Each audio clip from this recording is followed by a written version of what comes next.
I'm here today to talk to you about my topic Maths chapter number 6. So as we can see, the name of the chapter is Lines and Angles. इस chapter में जितने भी concepts हैं, जिनके भी questions आते हैं, जो भी टॉपिक्स हैं, उन सभी को हम वन बाय वन डिस्कस करेंगे. So let's quickly get started. First of all इसमें कुछ बेसिक टर्म्स हैं, डेफिनेशंस हैं, जिनको हम देखेंगे. Then we come to angles. Let's see, सबसे पहला हमारे पास पॉइंट. अब पॉइंट क्या होता है? लेट्स सपोज ये मैंने लगा दिया, this is a point. Point is that which has no component. इसकी कोई लेंथ ब्रेथ कुछ कंपोनेंट नहीं होता. And it is represented by dot. इसको हम ओनली सिंगल डॉट से रिप्रेजेंट करते हैं. Now it has two types. First is collinear and the second one is non collinear points. Collinear points, points that lie on the same line are known as collinear, and the points that don't lie on the same line are known as non-collinear points. जो same line पे लाई करेंगे वो collinear, जो नहीं करेंगे non-collinear. Similarly, line क्या होती है? When we join two distinct points, then we get a line. इसके कोई end points नहीं होते और इसको हम extend कर सकते हैं infinitely. ये हमारी line होती है. फिर है हमारी line segment. Line segment it is the part of line which is two end point. इसके दोनों एंड पॉइंट फिक्स होते हैं. हमारी होती है लाइन सेगमेंट, और इसका हमें कुछ मेजर गिवन होता है, मेजरमेंट, और ये इसके पॉइंट्स फिक्स होते हैं. फिर है हमारी ray. Ray is also part of line which is only one end point and has no end on the other side. एक एंड पॉइंट इसका फिक्स है. यहाँ से मैं इसको एक्सटेंड नहीं कर सकती, लेकिन यहाँ से मैं कर सकती हूँ. Now so this was about some basic terms. Moving to the next thing which is angle. अब एंगल क्या होता है? When two rays begin from the same end point then they form an angle. हमने अभी रे discuss किया. इसका ये वाला पॉइंट फिक्स है, यहाँ से मैं इसको एक्सटेंड कर सकती हूँ, तो हमारी एंगल फॉर्म करती है. These two rays are the basically arms of the angles and the end point is the vertex of the angle. Now there are types of angles which are first acute, then we have right, फिर है हमारा obtuse, then we have straight, reflex and complete. Acute angle, an angle which is between 0 and 90, that is acute. और right angle जो 90 के equal होता है, and the angle which is equal to 90, that is right angle. Obtuse angle होता है हमारा more than 90 and less than 180. Straight होता है an angle which is exactly equal to 180, that is straight. Reflex हमारा होता है 180 से ज़्यादा और 360 से कम. बिटवीन दैम जो भी एंगल्स आते हैं हमारे रिफ्लेक्स एंगल होते हैं. फिर है हमारा कंप्लीट. नाम से पता चल रहा है, जो पूरा 360 का कंप्लीट एंगल बनाता है हमारा कंप्लीट होता है. Now our next topic is what are complementary and what are supplementary angles. Complementary angles are those which have the sum of two angles as 90. Let's suppose मेरे पास दो एंगल्स हैं, उनके मेजर का सम मेरा 90 होगा, तो मेरा कॉम्प्लीमेंट्री होगा. सिमिलरली सप्लीमेंट्री भी यही है, बस उसमें हमारा सम क्या आ जाता है? 180. हमारे कॉम्प्लीमेंट्री सप्लीमेंट्री होते हैं. नेक्स्ट है हमारे पास, अब कुछ डिफरेंट टाइप्स ऑफ एंगल्स की बात करते हैं, जैसे एडजेसेंट एंगल्स. दो एंगल्स एडजेसेंट कब होंगे? जब वो तीन प्रॉपर्टीज़ को फुलफिल करेंगे. फर्स्ट है कॉमन वर्टेक्स, देन है कॉमन आर्म, फिर है non common arm on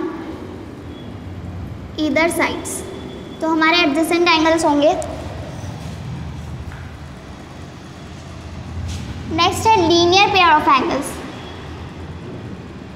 next pair of angle है हमारा लीनियर पेयर ऑफ एंगल्स. जब दो एडजेसेंट एंगल्स उसके नॉन कॉमन आर्म पर फॉर्म हो रहे हैं और उसकी नॉन कॉमन आर्म एक स्ट्रेट लाइन फॉर्म कर रही है, तो हमारे लीनियर पेयर ऑफ एंगल्स होते हैं. One more thing, that is इनके एंगल्स का सम क्या होता है? 180 के equal. Linear pair of angles होते हैं हमारे ये. नेक्स्ट टॉपिक है हमारा intersecting and non intersecting lines. There are two ways to draw two lines. First है हमारे intersecting, the lines which cross each other from a particular point.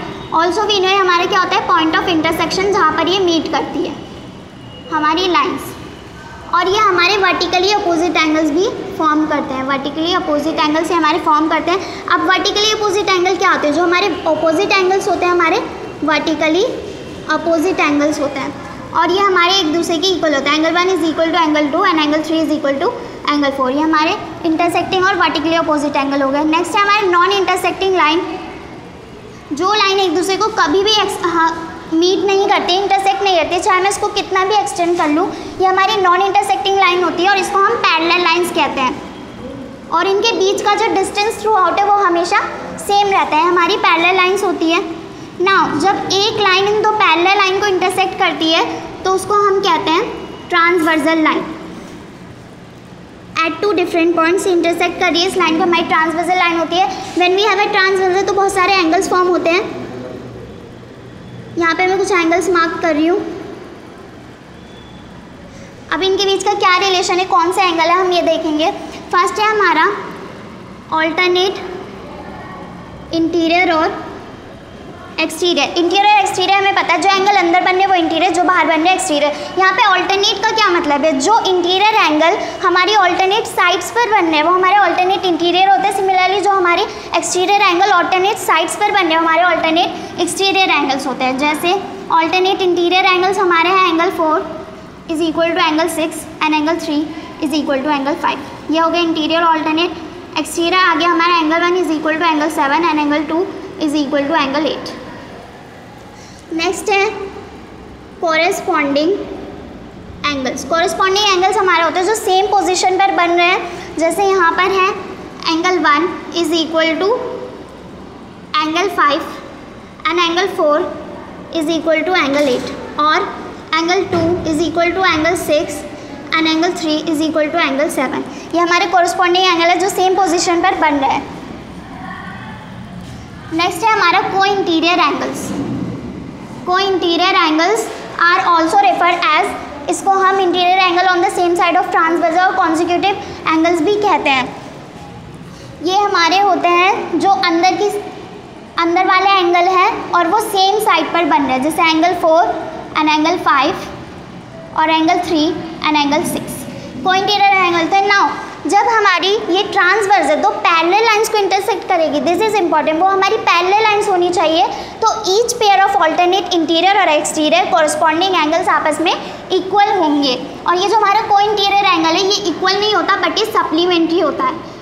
Supplementary अभी हमने डिस्कस किया, जिनका सम 180 सप्लीमेंट्री, तो ये हमारे सप्लीमेंट्री एंगल्स होते हैं। नेक्स्ट है हमारा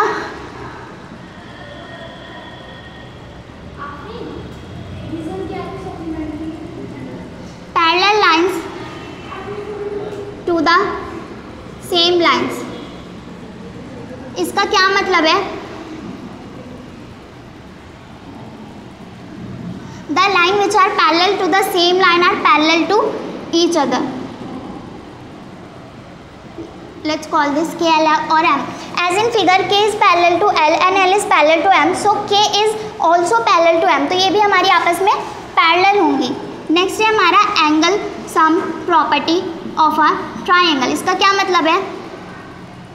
इफ़ वी हैव, अगर हमारे पास ये एक ट्राइंगल है, the sum of an triangle, the sum of an angle of a triangle is 180, like angle 4 plus angle 2 plus angle 3 is equals to 180। तो कोई सा भी ट्राइंगल हो, इक्विलेटरल हो, राइट एंगल हो या फिर आइसोसेलेस हो, उनका सम हमारा 180 होगा। तो ये हमारी angle sum property of a triangle है। नेक्स्ट है हमारा एक्सटीरियर एंगल प्रॉपर्टी। इसका क्या मतलब है?